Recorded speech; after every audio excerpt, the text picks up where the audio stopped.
my husband and my children are sleeping in. It's Sunday morning, right? So I gotta get tidied up and I'm gonna make some waffles. That sounds good. With some cut up strawberries. I got some frozen blueberries that I'm gonna put in there.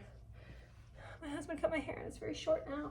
Anyway, I have been watching, I am like in the deep end of the girl world. And if you don't know what the girl world is, like, girl world essentially describes a group of essentially unrelated YouTubers who all sort of fit the same niche, headed mostly by a YouTuber named Amberlynn Reid. Now, what a rabbit hole. That white rabbit, I saw that fuzzy tail and I was like, you know, I followed that white rabbit right down the hole and I'm in there and now I'm stuck because it's a rabbit-sized hole and a me-sized person. Gosh, okay. So at first, you know, I think everybody when they first start like watching this chick is like, so she is an obese woman who started her channel to catalog her weight loss. She was on a weight loss journey. I'm putting lemons. Wait, no, I don't want to put lemons in this. I want to put my lemons in my pretty bowl. Hang on. She wanted to catalog her weight loss journey. Wonderful, great. I think, you know, and that was like, I think like 10 years ago, over 10 years ago. She, you know, but she did it in a way that's like vlogging, basically. She vlogged her everyday life. She was giving people daily updates or, you know, every other day updates, that sort of thing. So like people were really able to kind of tune in to her life and really kind of get to know her as much as you can get to know a human being through a screen. Look at my lemons. Perfect. So people got to really know Amberlynn Reid, and I really want to make like a video like dedicated to her. But like, so she has so many people that make reactions to basically every video that she posts and commentary. Like there's a channel, Zachary Michael, I watch his. I like him. I think that he's very chill and he's very like empathetic and but he still reacts to every single video that she posts. So, you know, it's the morality of it, we could debate it, right? I'm not thinking too hard on it. I'm not thinking too hard on that. But I want to make a video like dedicated to talking about her because it's so much. And I feel like there are some people who don't understand why people like don't like her, or people like, you know, why she has this community around her that's like just dedicated to talking about her and everything like that. Like why the girl world exists in the way that it does, and like these past couple of videos that she's been posting lately, like since Christmas and into the new year, are just very like, she is either leaning really, really heavy into rage bait, trying to get that engagement, which like, I have my feelings about rage bait, or she's heavily misunderstanding why it is people talk about her so much. She, from what she has said lately, she seems to think that because she is a morbidly obese woman, that is the major reason why people talk about her. That it's like a 1960s freak show, and we as a people just never grew out of that. And because she's very tomatoes, because she's obese, that people just think it's okay to make fun of her, which some people absolutely do. Some people absolutely do. I think that the reason that she's had so much backlash is more about, because like she also says a lot, she's like, well, other YouTubers have done this and other YouTubers have done that and people forgive them, people don't care about this, that, and the other, right? For instance, very recently, her cat got out. She went to go visit her girlfriend in Wisconsin. She lives in Oklahoma. She went to go visit her girlfriend in Wisconsin. She lives in Oklahoma. She brought her dog and her 2 cats. She has a little dog and 2 cats. One of her cats got out. It's Wisconsin. It's December. Peppers. And it's cold, and essentially she still has not found the cat. Oh, Christ. I don't got any room for this right now. Now, this isn't that, you know, I mean, it is a big deal. It's devastating to lose a pet, especially when, like, they're just lost. You don't know what's happened to them. Like, very frightening. Very, like... So, I'll tell you a little story about me. I moved here to this house in 2020, and I had a cat. Her name was Ari. She was my very first pet that I had on my own. Me and Wyatt got Apple together. We got Ari, well, he was with me when I got Ari, but Ari was mine. We moved here, and we were trying to decide, because at the old house we were living in, our dogs had a doggy door, and Ari would sometimes go out of it, but it had a very large porch, and she was not into it, right? We were in a subdivision. There was lots of other dogs, lots of other noises. She was not.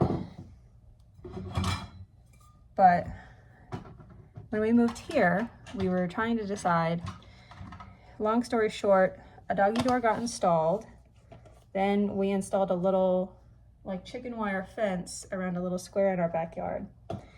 And Ari got out, and then we couldn't find her. And then eventually, like, every single day, I was out. I worked at a preschool at the time. So I'd get up early, and as soon as I would spend the time that I had before I absolutely had to leave for work, I would go out searching. I'd walk around our property. I would drive all around the neighborhood, shaking her food, calling her name, doing all the things that I knew that would call for her. I posted in our neighborhood thing, but we're not really in a neighborhood, you know, like, this is like, we have a farrier, we have people who raise chickens, we have people who have horses. The majority of people, like, that are our neighbors, the ones that are literally right next to us, are only here sometimes. So anyway, I was doing everything that I could, and then she made it almost home and passed away. And it was the worst thing, I think. Well, not the worst thing. I did watch my dad die too. But I mean, like, it was devastating. It was, yeah. That was my fault. That was my cat. That was my responsibility. I cannot blame it on being distracted. I cannot blame it on being busy because we had just moved into a new house. I cannot blame it on the doggy door. I cannot blame it on the fence. I can only blame it on myself, because as a caretaker, as an animal, you know, owner, that's your job. Her cat got out. Amberlynn Reid's cat got out, and her whole reaction to the situation, I really felt for her. The sort of sorrow that she was feeling, the helplessness that she was feeling. I was like, girl, yeah, I have been there. It is a shitty situation, because cats are, like, very independent. They're very, I mean, depending on the cat, like, very independent, very exploratory, and they have this, like, toughness about them, but they're also a domesticated animal. I almost closed the cabinet on you. Y'all are in a cabinet. They're a domesticated animal. They're not supposed to be out in the wild. Like, people have encouraged, I've seen a lot more encouragement in the last couple of years too, to not have outside cats, because they're not supposed to be out there, right? But, like, I think this is, like, how she reacted to this. She was blaming drama channels and reaction channels because she was so overwhelmed by them that her cat got out. How she described it was, she opened the door to let the dogs out, her and her girlfriend's dog, to go potty, but just left the door open, and then said that her cat explored too hard. And the way she described what she was doing, and we can't know for sure everything that she was doing, you know, like, I like to hope and think that she was doing genuinely everything that she could.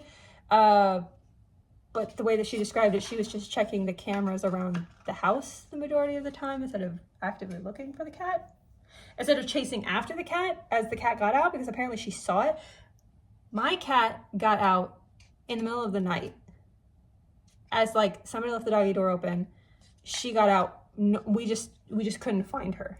we just didn't see her leave, where she wasn't, you know what I mean? Like, it was a, oh my God, the doggy door's open. Do you think she went outside?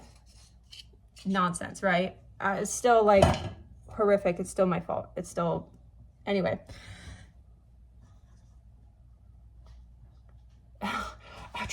It just pissed me off. I don't know why her talking about it pissed me off so bad. And then like,